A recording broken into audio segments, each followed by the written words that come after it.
In many cases, you tell people this is the problem I'm going to solve. And if they don't share the same problem, then they might tell you, I don't even have this problem, or this is not an issue for me. If the problem is real for them, if they care, then their reaction is going to be dramatically different. When this happens, the problem is real, you should continue this path. Half of the startups will fail because they don't figure out product market fit. And guess what? If you don't figure out product market fit, you will die.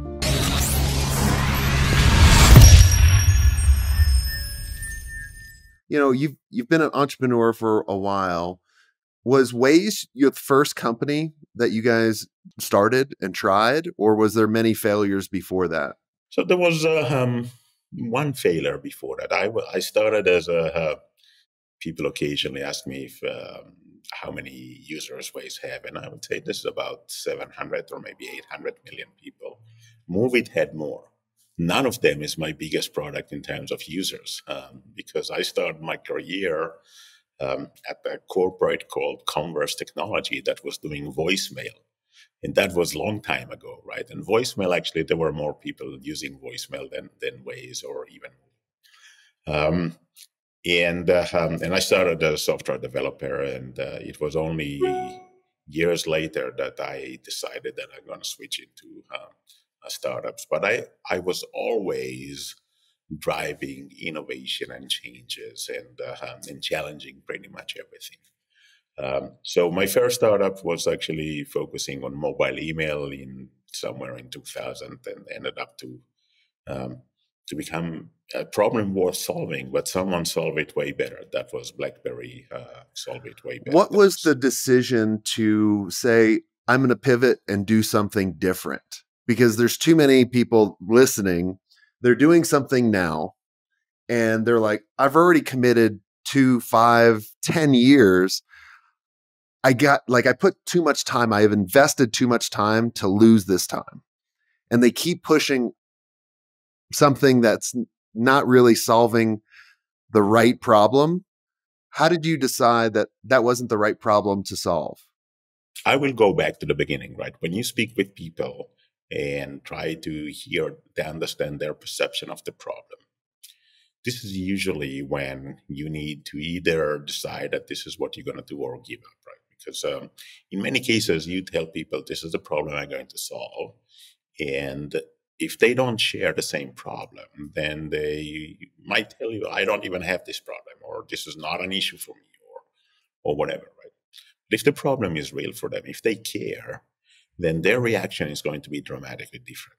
What they will tell you is, you'll tell them, this is the problem I'm going to solve. And they will say, oh, no. This is not the problem. The problem is, and they will give you their description or their version of the problem. When this happens, the problem is real. You should continue this path. If the problem is not real, don't follow that path. In many cases, in our case, by the way, when we started mobile email, the problem disappeared. It disappeared because of a different reason, right? Because someone else solved that differently, and that was irrelevant. Our relevancy to the market became irrelevant. So for a second, I would say, if the problem disappears, then you should give up. And not try to force the problem down the throat. Half of the startups will fail because they don't figure out product market fit. Now, product market fit is really simple. Product market fit means that you create value to your customers.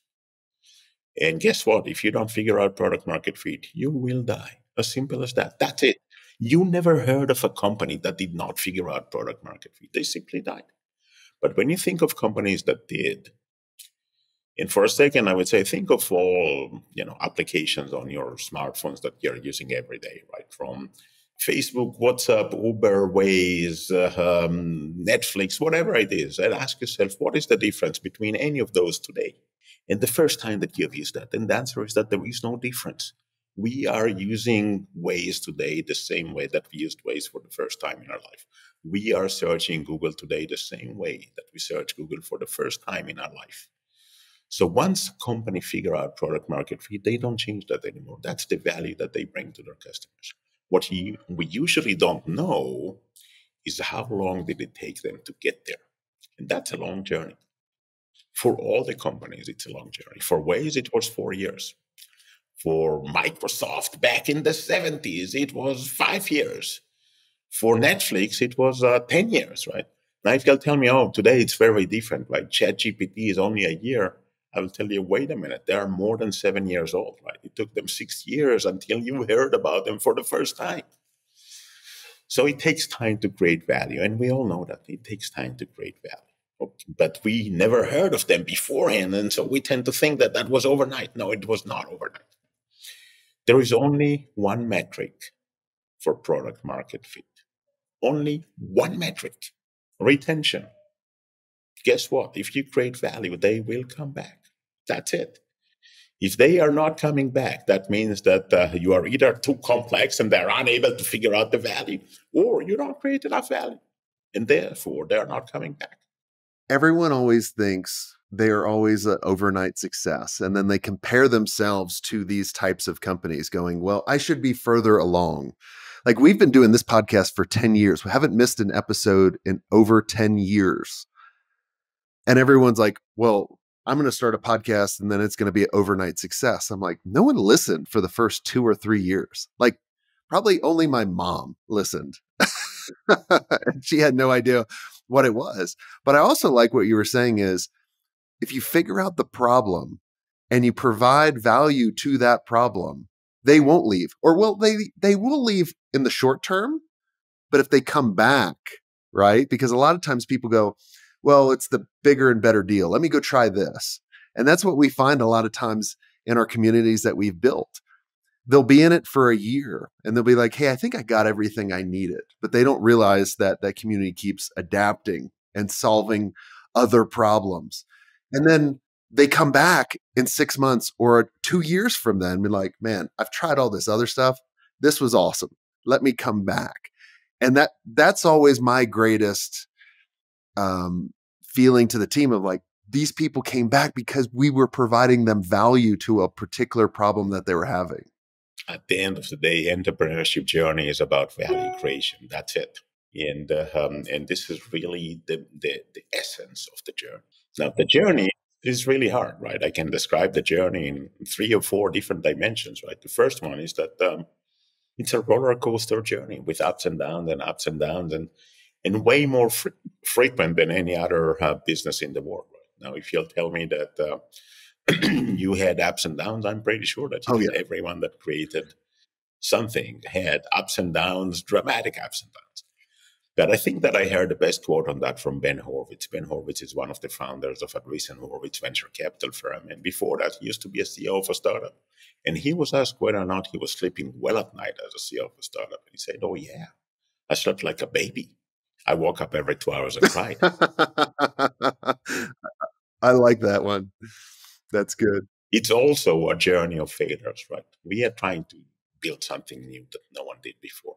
And even though that we think that we know exactly what we are doing, we actually don't. So we try one thing and it doesn't work. We try another thing and it doesn't work. We keep on trying different things until we find one thing that does work. And when we do, we actually buy ourselves a ticket to the next part of the journey. Now, if you realize that this is going to be a journey of failures, then there are 2 immediate conclusions. The first one is that if you're afraid to fail, in reality, you already failed because you're not going to try. Albert Einstein used to say that if you haven't failed, that because you haven't tried new things before. If you're going to try new things, you will fail. The other conclusion is that you really want to fail fast. Because when you fail fast, you still have plenty of time to try another attempt, another approach, another go-to-market strategy, and so forth. Occasionally, when I would meet the new startups and I would ask them, okay, so what's the go-to-market strategy? And they will tell me, oh, our CMO or VP marketing decided that this is what we're going to do. And if I get to guide this guy, I will tell them, I want you to use the whiteboard and write 50 different ways that you're going to bring your customers, 50 different ways. And when they are done, I tell them, okay, now this is your journey of failures. This is your list of experiments that you're going to make. And you're only going to keep those that works. And the most important thing is to disqualify what doesn't work as fast as you can. So fail fast, right? And look, the more attempts that you have, you simply increase the likelihood of being successful. If we will go into a basketball court and we need to shoot from half court, and we are not Steph Curry, if we have one ball, we're gonna miss. But if we have multiple shots, one of them we're gonna make. That's it. This is what we need. I hope you enjoyed this content. If you want more content like this, make sure you click on the link on the screen or check out your most popular podcast platform where the full episode is there. And until next time, have a swank day. What are you doing? Go check it out. Click on the link. I'll see you soon.